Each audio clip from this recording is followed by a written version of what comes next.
Jesus. Amém? Eu vou usar esse texto base. Deixa eu fechar aqui que já estou jogando ali.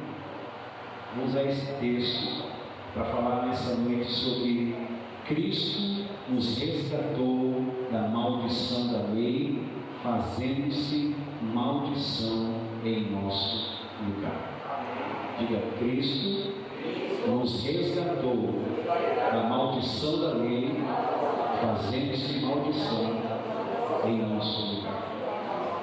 Se Ele nos resgatou e se Ele se fez, é porque Ele quer que nós vivamos na bênção. Amém? Ele quer que você seja tremendamente abençoado. Vamos entender algumas coisas aqui nessa noite. Vamos lá. Vamos ver? Pois será como um homem que, ausentando-se do país, chamou os seus servos e lhes confiou os seus bens. A um deu 5 talentos, a outro 2 e a outro 1, a cada um segundo a sua própria capacidade. Então partiu. Vamos até aqui só. Amém? Glória a Deus. Graça e paz, igreja vencedora. Amém? Igreja lavada, igreja comprada, remida pelo poder precioso do sangue de Jesus. Shalom para vocês. Nós vivemos, queridos, tempos difíceis. Nós somos bombardeados por todo tipo de informações. As redes sociais, nós encontramos pessoas falando que se você se tornar um cristão e plantar uma semente financeira ou entregar uma oferta de sacrifício, essa pessoa diz: você vai prosperar. Depois ouvimos um outro pregador, uma outra pessoa que diz que se você se tornar cristão, você precisa renunciar a tudo o que você tem para que Deus possa abençoar. Duas coisas totalmente diferentes. Um fala sobre prosperidade e o outro fala sobre renúncia. Ambos usam as Escrituras. E eu pergunto nessa noite: quem está certo? O que prega a prosperidade ou o que prega a renúncia de tudo para se tornar pobre? Uma pergunta que já me fizeram: se eu creio na teologia da prosperidade. Na verdade, eu creio em prosperidade, mas não na teologia da prosperidade. Pode parecer a mesma coisa, mas há muita diferença entre uma coisa e outra. O que é biblicamente correto? É isso que eu sempre falo. O que a Bíblia diz. Eu sou o que a Bíblia diz que eu sou. Eu posso o que a Bíblia diz que eu posso. E eu tenho o que a Bíblia diz que eu tenho. Então, o que é biblicamente correto? Prosperidade ou pobreza? Com relação ao assunto do dinheiro, existem basicamente, queridos, 3 posições no segmento evangélico. Primeiro, a teologia da pobreza. Segundo, a teologia da prosperidade. E terceiro, a teologia da mordomia. A teologia da pobreza, queridos, essa primeira posição é a que eu chamo de teologia da pobreza. Evidentemente, aqueles que defendem essa posição não a chamam dessa forma. Mas a pessoa que tem essa convicção, as pessoas que têm essa convicção, elas desdenham das posses materiais. As pessoas que defendem essa posição, elas não são materialistas. Elas consideram as posses como um tipo de maldição.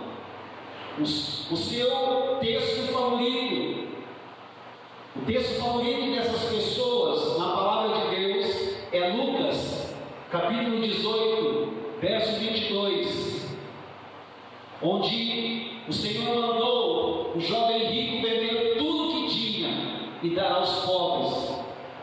Os adeptos dessa convicção da teologia da pobreza, eles amam repetir um verso que diz assim. Nós vamos ler esse verso, Lucas capítulo 18, verso 25.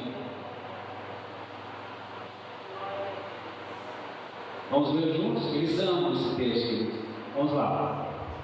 Porque é mais fácil passar um camelo pelo fundo de uma agulha do que entrar rico no reino de Deus.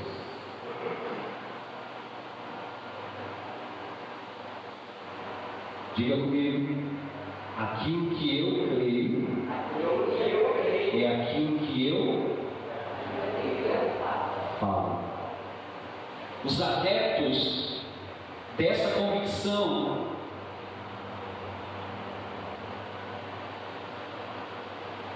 eles acreditam que suas necessidades serão supridas se eles tiverem uma atitude de despreocupação. Eles não se preocupam em prosperar, porque buscam o reino de Deus em primeiro lugar. Eles acreditam que a pobreza é a vontade de Deus para a igreja hoje. O reino é para os pobres. Por isso que eles dão esse texto que diz que nenhum rico entrará no reino de Deus. E por isso que eles se tornam pobres e que os pobres se apoderam dele. Segundo, a teologia da prosperidade. O ponto de vista dos teólogos da prosperidade é que a prosperidade é uma recompensa para os justos. Eles consideram as posses uma bênção. O seu texto favorito, vamos lá, é Lucas 6:38. Olha só o que diz esse texto. Vamos ler juntos. Vamos lá. Dai e dar-se-vos-á, boa medida, recalcada, sacudida, transbordante, generosamente vos darão, porque com a medida com que tiveres medido, vos medirão também. Basicamente, os teólogos e os adeptos da teologia da prosperidade, eles seguem o princípio da semeadura e da colheita.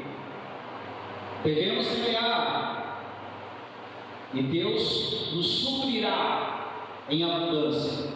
Seu conceito de prosperidade é que eles são os donos daquilo que possuem. Para eles, a pobreza não é a vontade de Deus. Antes se trata de uma maldição. São preocupados com dinheiro e têm uma vida direcionada para conseguir. Estão aqui? Terceiro, a teologia da mordomia. Essa teologia, ouça, ela é o equilíbrio entre as duas outras, pegando o melhor de cada uma delas. A perspectiva da mordomia é que a prosperidade é dada em variadas proporções. Eles veem a prosperidade como um privilégio. Provavelmente a parábola dos talentos é a melhor para aqueles que creem na teologia da mordomia, que foi um dos textos que nós lemos no início.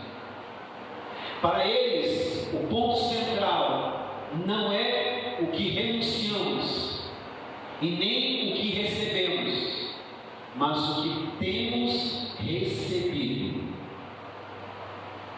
Eles dão na proporção do que têm recebido. Eles se veem como mordomos de Deus e não se consideram donos daquilo que possuem. Eles basicamente buscam por sabedoria e procuram ser encontrados diante de Deus fiéis. Agora, olhe para mim. Qual dessas posições é a correta? Eu gostaria de mostrar primeiramente 4 problemas. Eu disse o quê? 4 problemas, tanto na teologia da pobreza quanto na teologia da prosperidade. O problema com a teologia da pobreza, primeiro, os 4 pontos. Aqueles que acreditam que tem que renunciar de tudo e se tornarem pobres para herdarem o reino de Deus. O primeiro problema, eles presumem que qualquer pessoa bem-sucedida financeiramente, preste atenção, essa pessoa provavelmente ela é desonesta.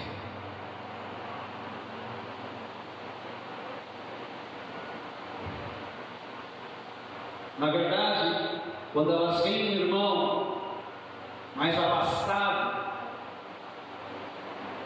um irmão rico, elas presumem, elas assumem uma de 2 posições, na verdade. Presumem que a riqueza ela foi adquirida de forma desonesta, ou eles julgam a pessoa dizendo: se eles realmente amassem a Deus, teriam dado o dinheiro para as missões.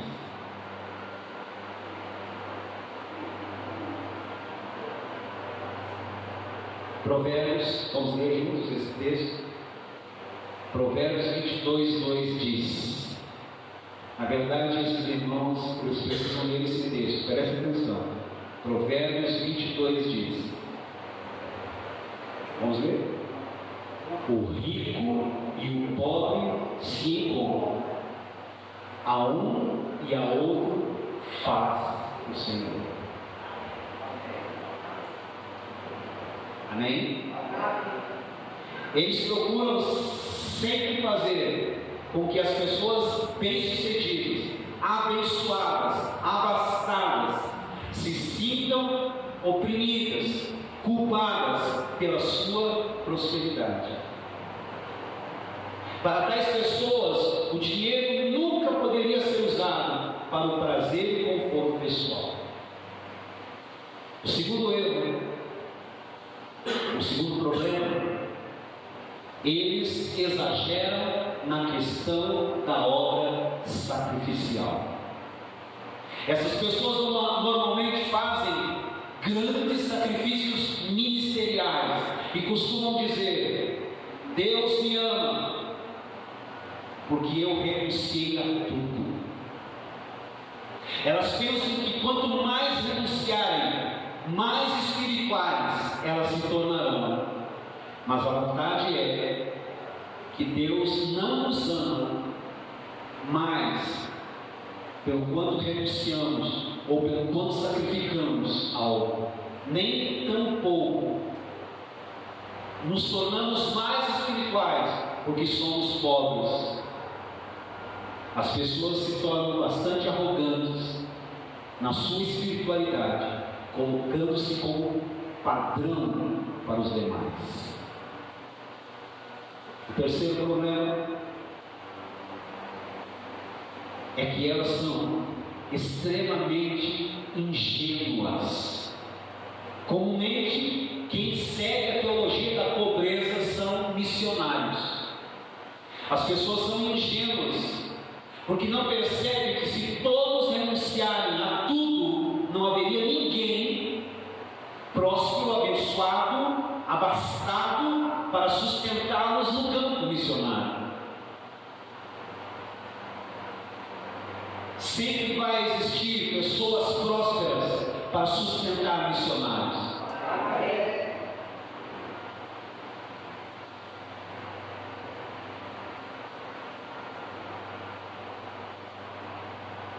O quarto problema desse grupo é que pode se tornar um estilo de vida manipulativo. Pessoas que creem, pessoas que acreditam na teologia da pobreza, podem inconscientemente manipular outras pessoas. Como eles não têm recursos, estão sempre prontos a falar de suas necessidades pessoais e necessidades da obra. Normalmente pedem orações pelas suas necessidades, mas na esperança de que alguém ouça e os ajude. Tornam-se sempre dependentes e eventualmente se transformam num peso para os seus amigos. Vocês estão aqui? O problema agora, os 4 problemas com a teologia da prosperidade. O primeiro deles, desse segmento agora, esse povo vê a prosperidade como um sinal da aprovação de Deus. Então só quem é aprovado por Deus é próspero. Só os prósperos é que são abençoados por Deus. Normalmente essas pessoas pensam da seguinte maneira: se você tem prosperado, é porque Deus te tem aprovado. Aquele que é abençoado prospera. Eles se tornam arrogantes a respeito agora da bênção. Do mesmo modo que a teologia da pobreza é arrogante por renunciarem a tudo. Ambos, os crentes da teologia da pobreza e os crentes da teologia da prosperidade, ambos, ouça isso que eu vou dizer, se apoiam na justiça própria, se julgando merecedores da bênção de Deus. Estamos debaixo da graça. Estamos debaixo do favor de Deus. Amém? Segundo problema da teologia da prosperidade é uma teologia que produz culpa. Nada produz mais culpa do que dizer para alguém: ouça só isso aqui é tremendo. Se você realmente servisse a Deus, os crentes da teologia da prosperidade dizem isso, para produzir culpa. Se você realmente servisse a Deus, você seria próspero e rico.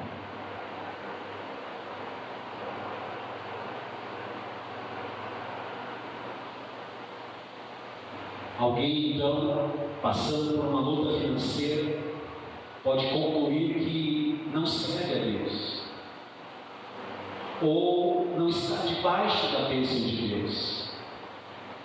Você faz uma semeadura e nunca colhe o prometido, enquanto outros estão testemunhando do que receberam. Essas pessoas chegam à conclusão, ou a conclusão é que você não faz o suficiente para agradar a Deus, ou então você não possui fé suficiente. O resultado, queridos, é que as pessoas vivem debaixo de uma grande culpa. e nem mesmo conseguem compartilhar seus problemas de vergonha, de medo, de serem condenadas por estarem passando por lutas. O medo dessas pessoas é o medo de ouvir essa pergunta. Vocês estão aqui? Amém. Você tem sido fiel nos dízimos? No aconselhamento, no gabinete pastoral, essa pergunta para os teólogos da prosperidade é chave. Quando você derrama o seu problema, quando você compartilha a sua luta financeira, a primeira pergunta é: geralmente o tesoureiro não está ali para testar isso, então ele já bate de frente com você para perguntar assim: você tem sido fiel na entrega dos seus dízimos? É como se ele estivesse devolvendo a resposta da seguinte maneira também: se você fosse fiel, você não estaria passando por essa situação. Terceiro, a teologia da prosperidade estimula motivações erradas. Esse é o terceiro problema desse segmento. Precisamos ser cuidadosos com a nossa motivação. Porque podemos acabar tentando fazer negócio, barganha com Deus. É possível que alguém simplesmente sirva a Deus porque alguém lhe fez a promessa de que se ele viesse para a igreja, eu já perdi pessoas que saíram do nosso ministério para ir para uma outra igreja, porque a promessa é que se ele fosse para aquela igreja, ele ia, vou falar uma palavra errada, enricar. Ele ia ficar rico naquela igreja.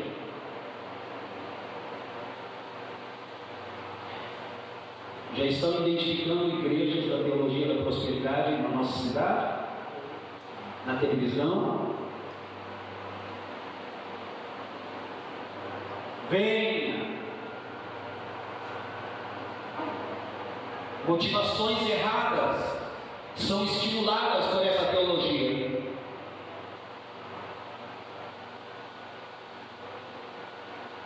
Quarto problema: aqueles que são crentes dessa teologia, eles negam a soberania de Deus.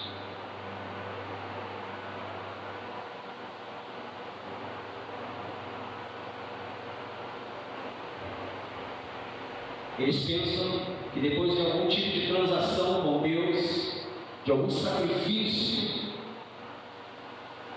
Deus se tornará obrigado a abençoá-los,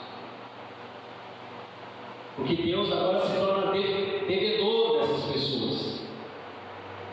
Mas o Senhor, ouça, não deve nada para nenhum de nós e nada para ninguém. Tudo que Ele faz, eu quero que você glorifique a Deus, porque essa é a palavra que nós temos ministrado neste lugar. Tudo o que Deus faz é baseado na sua graça. É um favor que nós não merecemos, mas Ele nos dá. Mesmo assim, Ele te abençoa. Mesmo você sendo tão, Ele te abençoa. Porque Ele te ama. E não importa o que você faça, Ele te abençoa. Não importa o que você deixe de fazer, Ele continua te abençoando. Porque Ele te ama. É isso que nós temos que guardar nos nossos corações. A teologia da pobreza, queridos, ouçam, tem algumas coisas positivas. Ela diz basicamente para cuidar do pobre e do necessitado. necessitada. Isso é positivo. A teologia da prosperidade também tem o seu aspecto positivo. Ela diz: seja você um canal das bênçãos de Deus e semeie na vida dos outros. Não podemos dizer que a teologia da pobreza está errada quando diz que o discípulo do Senhor precisa renunciar a tudo quanto tem para segui-lo. Também precisamos concordar com a teologia da prosperidade, que se pudermos escolher, é melhor ser rico do que ser pobre. E que se semearmos corretamente, colheremos uma medida muito maior. Vocês estão aqui? Pergunta para a pessoa que está ao seu lado: você está aqui? Fale para mim até agora se ouviu alguma coisa. Eu vou dizer agora. A teologia da mordomia toma o melhor dos dois.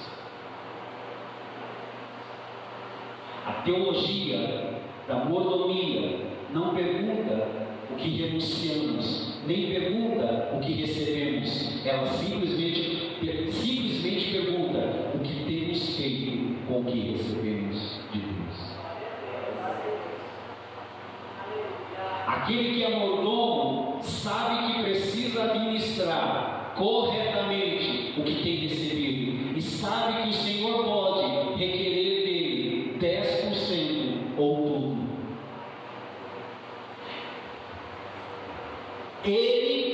Os mordomos, são generosos por amor, são generosos por obediência e não desejam receber algo em troca do seu amor e da sua generosidade. Tanto a teologia da pobreza quanto a teologia da prosperidade, ambas estão baseadas no orgulho de ter ou não ter o dinheiro. É fácil entender, porque alguém que crê na prosperidade sente orgulho do dinheiro, mas é fácil perceber que os defensores da teologia da pobreza sentem orgulho também, mas por não ter dinheiro, eles sentem orgulho da sua pobreza.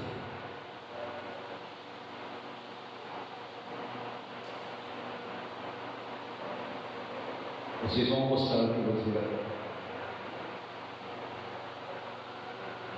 O orgulho é que nos impede de desfrutar da bênção do Senhor completamente. O orgulho tem dois lados: arrogância e a autocomiseração. A teologia da prosperidade sempre soa arrogante, mas a teologia da pobreza soa sacrificial. O arrogante se orgulha do sucesso, mas a autocomiseração é a resposta do orgulho ao sofrimento. O arrogante diz: eu mereço admiração, olha o quanto eu tenho prosperado. A autocomiseração diz: eu mereço admiração, olha o quanto eu sofro pelo que eu renuncio. O arrogante soa autossuficiente, mas a autocomiseração soa sacrificial. O arrogante simplesmente acredita que tudo depende dele. Ele acredita que a sua prosperidade é fruto da sua fidelidade e da sua semeadura, e que, portanto, ele merece reconhecimento. Mas os que defendem a teologia da pobreza estão cheios de comiseração E a autocomiseração também é orgulho. É a resposta do orgulho que não foi aplaudida. Quero falar agora de alguns princípios da teologia da mordomia. Alguns princípios. Primeiro, se você crer, você vai dizer o seu nome agora. Deus é dono de tudo. Amém. Aleluia. Amém? Amém. Diga isso. Deus é dono de tudo. Deus é dono de tudo. Ele somente nos pede, queridos, que possamos administrar como bons e fiéis mordomos os seus bens. É exatamente esse motivo porque falamos de responsabilidade, pois não temos de fato coisa alguma, tudo pertence ao Senhor. Amém. O primeiro princípio que precisamos aprender como discípulos é que temos um Senhor e o nome dele é Jesus. Jesus é o nosso Senhor, Jesus é o nosso Salvador, Jesus é o nosso Redentor, Jesus é o nosso amo, Jesus é o nosso dono, Jesus é o nosso comandante, Jesus é a nossa autoridade máxima. Ele é Senhor.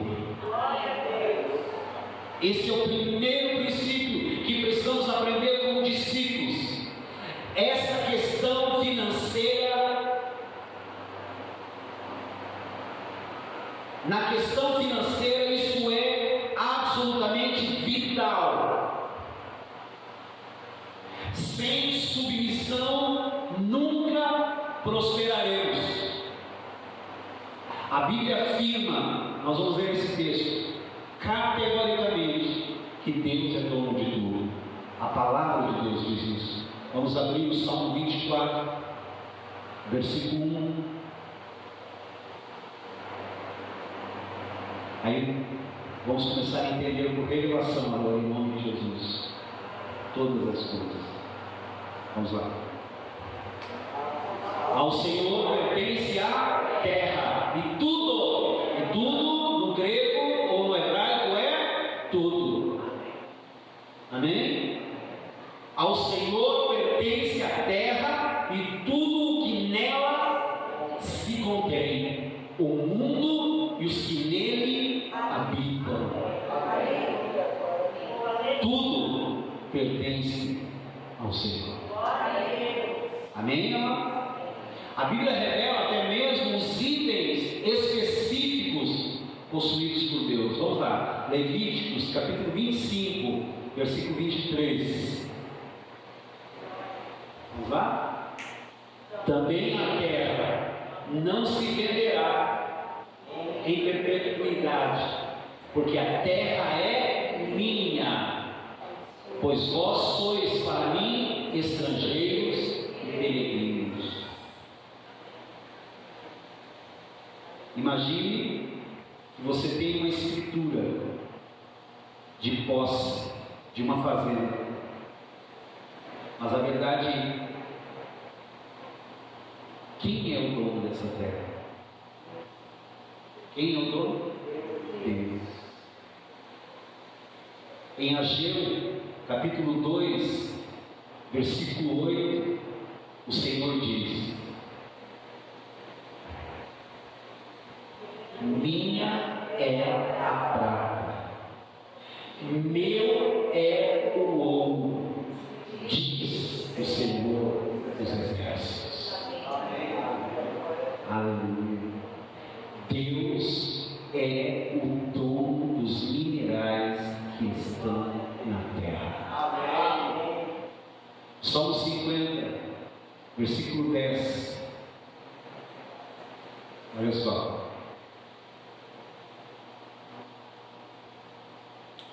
Pois pois são meus todos os animais do bosque, e as animarias aos milhares sobre as montanhas. Então a terra pertence ao Senhor, o ouro e a prata pertencem ao Senhor, e até os animais do campo pertencem ao Senhor. Deus é o Criador de todas as coisas e mantém todas as coisas pelo seu poder. Amém. Se você sabe, se você tem isso por revelação, se você tem essa consciência que Jesus é o Senhor, então você deve reconhecer que Ele é o dono da sua vida. Amém? Que Ele é o dono da sua casa, que Ele é o dono dos seus filhos, que Ele é o dono de todos os teus bens adquiridos. Numa aliança, queridos, tudo aquilo que é meu é seu, e tudo aquilo que é seu é meu. Tudo que Jesus conquistou na cruz é seu. Amém? Tudo pertence a você. Mas tudo que você tem na sua vida pertence a Ele. Vou dizer algo aqui sério.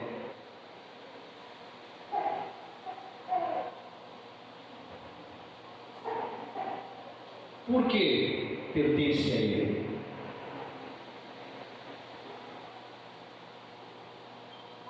Primeiro, foi Ele quem criou.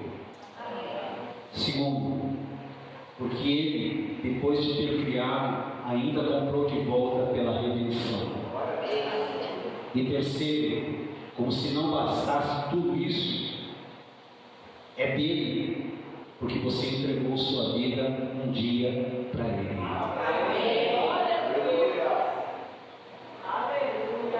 Nós prestaremos contas diante do Senhor daquilo que nós fizermos com o que é dele. O Senhor é dono das nossas vidas. Se quisermos ser cristãos vencedores, se quisermos ser uma igreja vencedora, se quisermos ser discípulos genuínos, nós devemos transferir a Ele a posse e o domínio de tudo aquilo que está nas nossas mãos. Quando nós temos revelação de que Deus é dono de tudo, então reconhecemos que Ele tem o direito de fazer o que quiser com aquilo que é dele. Amém? Jó, capítulo 1, versículo 21. Jó 1, 21. Vamos ver? E disse: nu saí do ventre de minha mãe, e nu voltarei. O Senhor o deu e o Senhor o tomou. Bendito seja o nome do Senhor. Amém. O proprietário tem o direito. Quem é o proprietário? Deus. Quem é o mordomo? Quem é o mordomo? Quem é o mordomo? Diga eu sou o mordomo. O proprietário tem o direito, o mordomo ou o servo tem a responsabilidade. O proprietário define quanto deseja dar a cada um dos seus servos. E os seus servos devem prestar contas ao seu Senhor.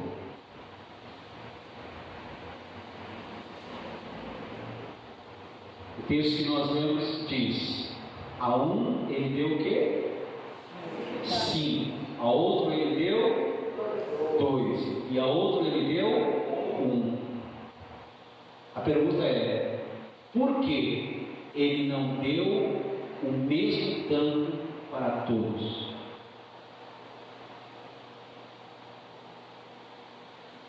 Porque a grande pergunta é essa: por que alguns têm tantos e tantos têm tão pouco? Nós achamos, quando estamos fazendo esse tipo de pergunta, que não é justo alguns receberem mais e outros pouco. Mas não devemos discutir com o Senhor, porque Ele está administrando aquilo que é dele. Quando nós temos a revelação de que Deus é dono de tudo, então reconhecemos que os recursos de Deus são para atingir o propósito dele. Vou definir aqui mordomia. Você já descobriu o que eu creio, né? Eu creio na teologia da mordomia e no equilíbrio que ela tem. Mordomia. Diga mordomia. Mordomia. Você é um mordomo. Amém? Deus tem colocado coisas na sua vida. Deus tem colocado coisas nas suas mãos. Deus tem colocado recursos. Mordomia é o uso dos recursos de Deus para o cumprimento dos seus propósitos. Deus lhe deu recursos e eu preciso usar esses recursos para que o propósito na terra seja alcançado. A teologia da pobreza não tem para dar. Ela é pobre. Ela renunciou. A teologia da prosperidade dá para ganhar mais. Mas os mordomos, quem é mordomo aqui? Amém. Mas os mordomos dão porque entendem o propósito e porque receberam de Deus. Amém. A revelação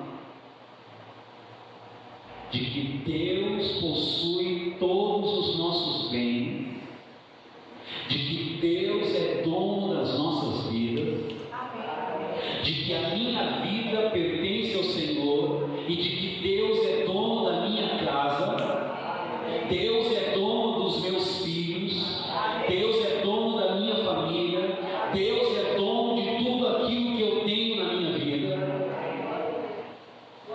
Essa revelação, queridos, determina a medida de nossa maturidade espiritual. Romanos 10:9 diz: se com a tua boca confessares Jesus como Senhor e em teu coração creres que Deus o ressuscitou dentre os mortos, serás salvo. Jesus, ele precisa ser confessado como o Senhor. Essa é a chave para sermos salvos. Olhe para mim.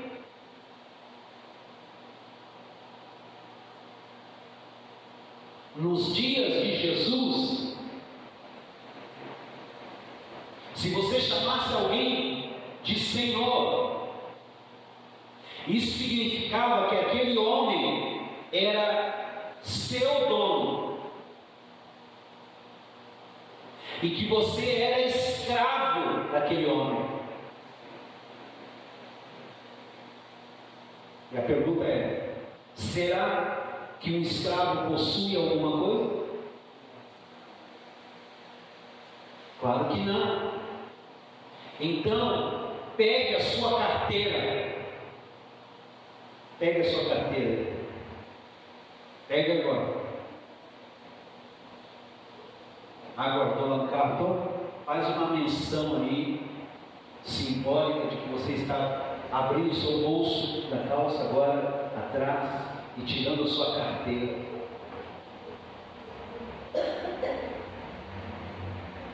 Pegue a sua carteira. Quantos aqui tem na sua carteira a foto de sua família?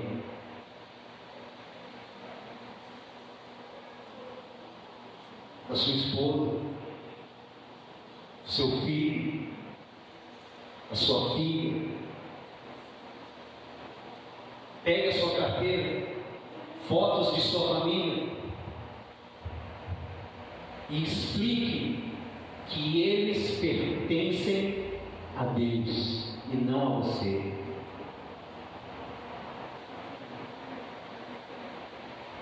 Pegue, querido, a sua carteira, as fotos de sua família, e explique que eles não pertencem a você, eles pertencem a Jesus.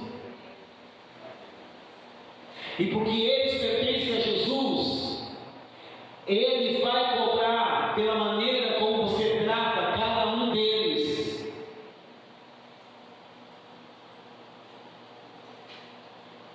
Vou dizer algo aqui. Sua família pertence a Jesus. Amém. Agora, pegue sua carteira. Pegue o dinheiro na carteira.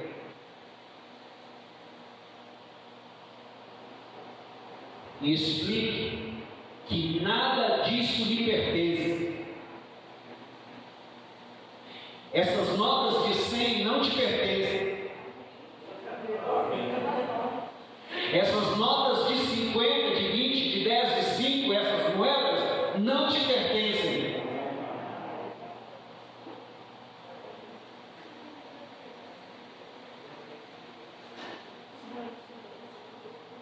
Essa verdade não deve afetar apenas como você dá a sua oferta a Deus todos os domingos. Isso deve afetar a maneira como você cuida da sua vida financeira ao longo da semana, ao longo dos meses e ao longo dos anos.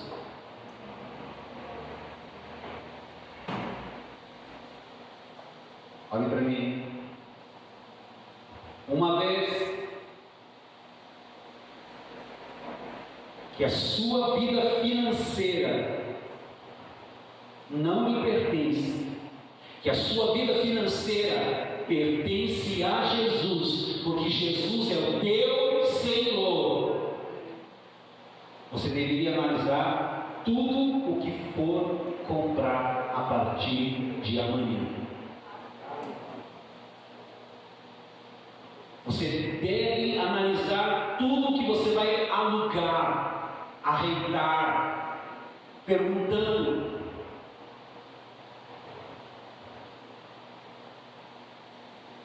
se tal gasto está de acordo com a vontade dele.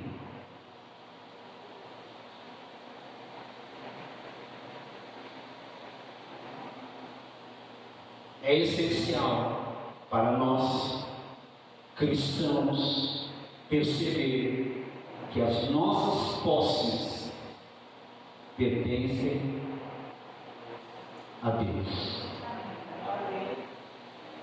E esse entendimento que nos leva a crescer espiritualmente. Segundo princípio. Primeiro Deus é dono de tudo, amém? Segundo, toda decisão financeira é uma decisão espiritual. Diga isso. Toda decisão financeira é uma decisão espiritual. Mais uma vez, bem coordenado. Vamos lá. Toda decisão financeira é uma decisão espiritual. Mais uma vez, pela última vez, vamos lá. Toda decisão financeira é uma decisão espiritual.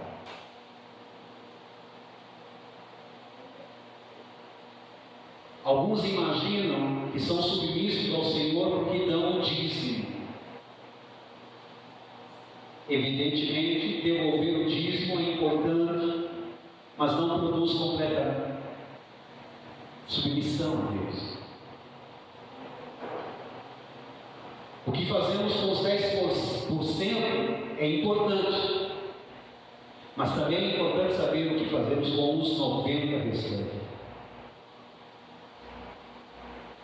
Muitos reclamam: eu não entendo, pastor, eu sou fiel no dízimo e mesmo assim parece que eu não prospero. O problema não é só o dízimo. Eu falo isso há anos. O problema é a administração.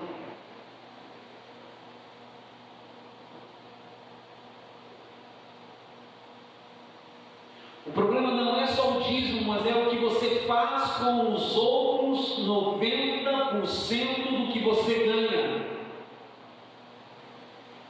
Alguns presumem que pelo fato de ter entregue o dízimo, os 10%, agora eles estão liberados para fazer o que quiserem com o resto do dinheiro.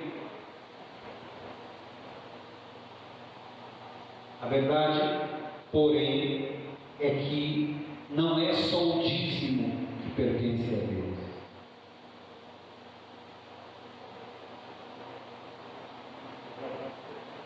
Tudo pertence a Deus.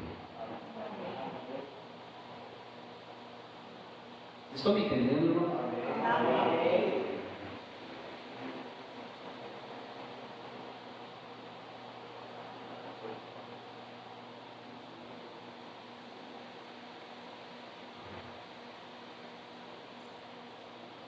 Vou dizer aqui, você vai glorificar a Deus.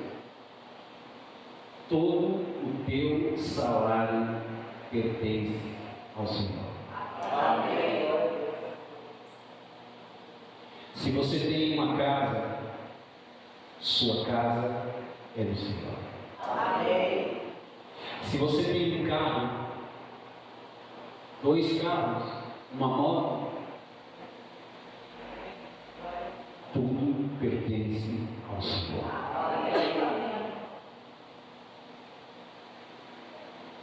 Sua vida é do Senhor. A vida dos seus filhos pertence ao Senhor. Tudo pertence a Ele.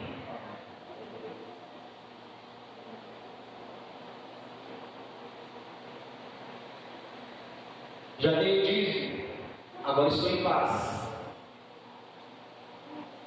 Olha para a pessoa que está falando aqui assim: calma lá.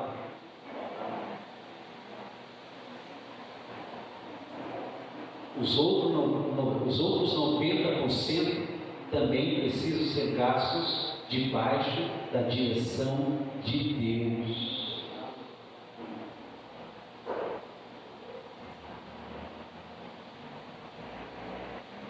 Sabendo que não lhe pertence ao Senhor.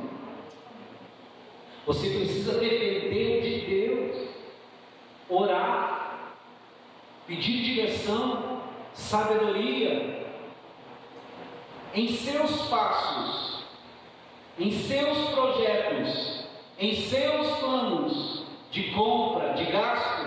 O que faria Jesus?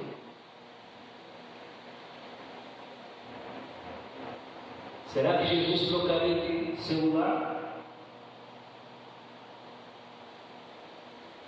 Será que Jesus colocaria uma TV no quarto dele?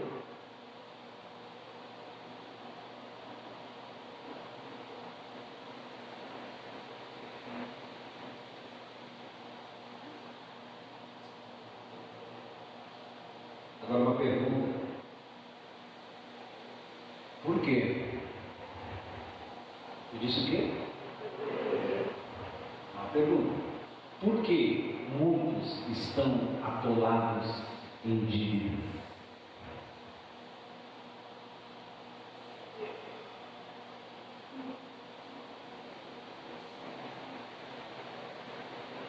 Sabe por quê?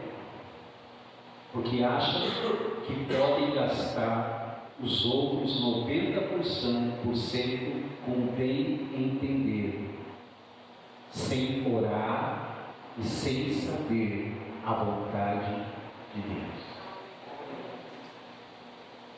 Preste atenção.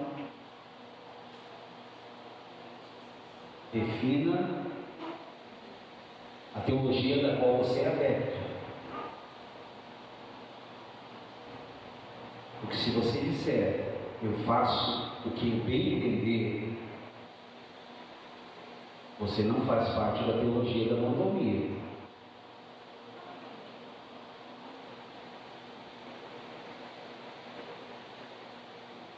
Eu acho que muitos estão na vida da igreja achando que fazem parte e são adeptos da teologia da prosperidade, porque não, e Deus vai ter que abençoar os 90 e aqueles 10 Deus vai ter que multiplicar. E não é assim. Amém. Eu vou chegar até o final.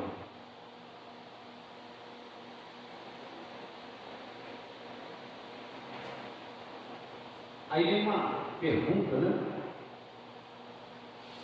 Por que muitos estão atolados em dívida? Porque acham que podem gastar os 90% com bem entender, sem orar e sem saber a vontade de Deus. Isso significa então, pastor, que eu tenho que dar para a igreja 100%? Eu vou dizer, claro que não.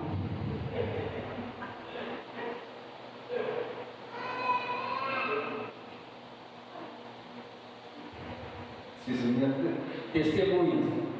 Você não precisa dar 100% da sua renda na igreja. Está gravado isso? Deus quer que você os mantenha com você mesmo. Mas Ele deseja que você seja um mordomo fiel e responsável. O dinheiro que você julga ter, na verdade, pertence a Deus. Portanto, você é um mordomo cuidando daquilo que não te pertence. O problema é que lidamos com o dinheiro como se ele fosse nosso. E não dependemos de Deus para ter a sua direção na hora de gastar ou de investir.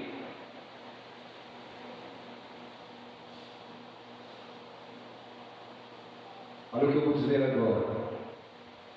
Não dá para disfarçar a mordomia.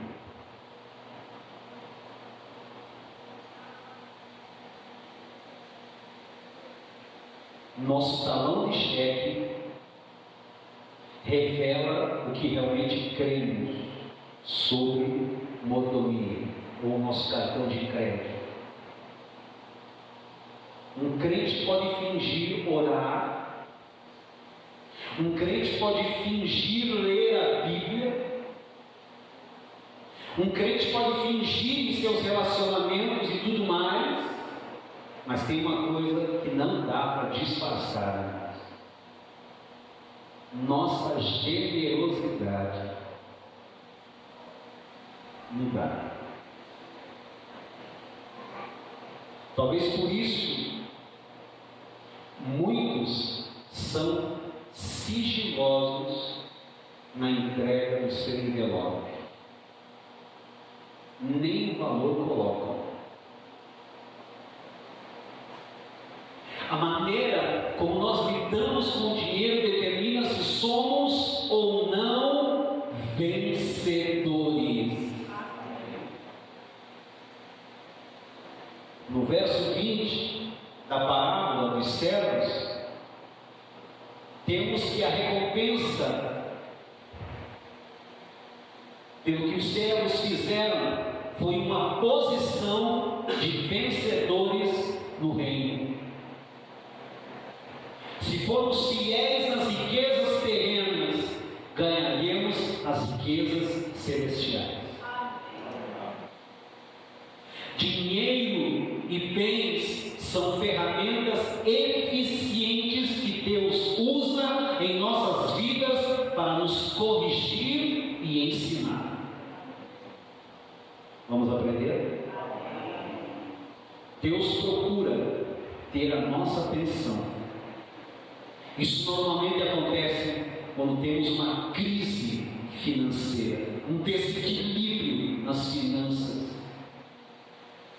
Deus usa essas questões financeiras para nos ensinar e nos levar à maturidade. No meio da tribulação, alguns dizem: o diabo está me atacando.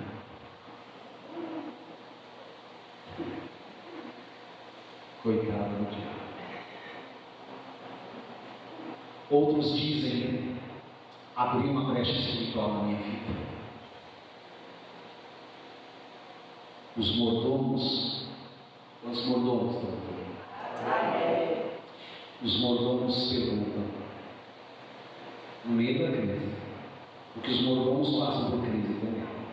Os mordomos perguntam: o que o Senhor quer me ensinar com isso?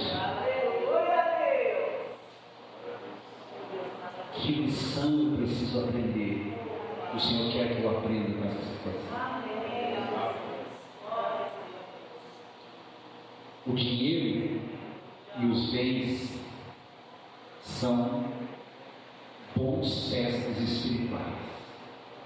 É um teste para sabermos se o Senhor pode nos confiar mais pequeno. É interessante que os servos que multiplicaram seus talentos, eles receberam mais do Senhor. O Senhor, portanto, olha como lidamos com o dinheiro para nos confiar mais recursos. A forma como lidamos com o dinheiro hoje vai determinar o que nós receberemos do Senhor no reino. O dinheiro e os bens são uma forma eficiente de testemunho. Não somos conhecidos como cristãos por causa da nossa pobreza. Não somos conhecidos como cristãos por causa da nossa prosperidade. Mas nós somos conhecidos como cristãos pela nossa atitude com relação ao dinheiro. Se somos generosos, se somos amorosos, se somos avarentos, se somos gananciosos, isso vai falar a respeito da nossa espiritualidade. E terceiro princípio. Terceiro princípio da teologia da mordomia: a quantidade. Me diz o quê? A quantidade não é o mais importante. Vocês já ouviram aqui a pastora falando sobre a mulher que entregou 2 moedas, enquanto os outros entregaram daquilo que lhes sobrava. A quantidade não é o mais importante. Não importa se temos muito talento ou poucos. O que Deus olha é como nós lidamos com o que temos recebido. Na parábola dos talentos, tanto o que tinha 5 quanto o que tinha 2 dobraram seus talentos, e eles foram igualmente elogiados pelo Senhor e considerados fiéis. Algumas vezes, aqueles que recebem menos são os mais testados. Eles se desculpam dizendo que não tem o suficiente. O rico não dá porque pensa que o valor é alto demais, e o pobre não dá porque pensa que vai lhe faltar. Deus olha a fidelidade e não o valor. Quarto e último princípio da teologia da mordomia. Mordomia requer ação.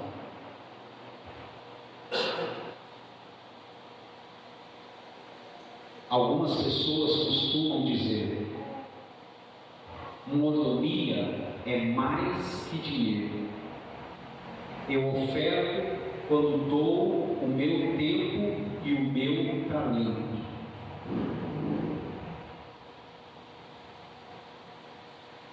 Guarde bem esse conceito. Olhe para mim, estou terminando.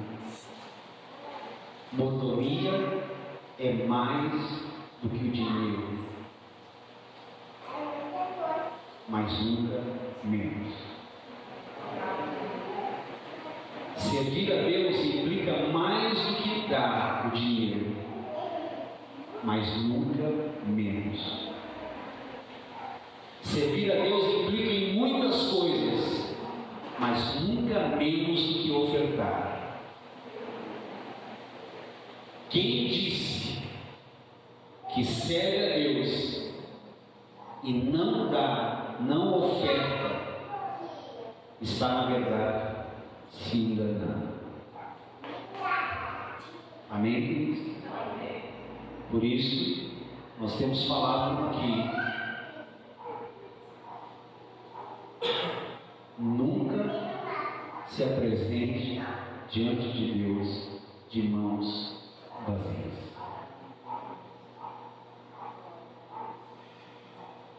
Deus vai te abençoar, queridos. Você sempre terá uma semente para a vida, porque você é um mordomo fiel, e na sua fidelidade você é responsável. Você sabe e entende que tudo pertence a Deus, e aquilo que você está administrando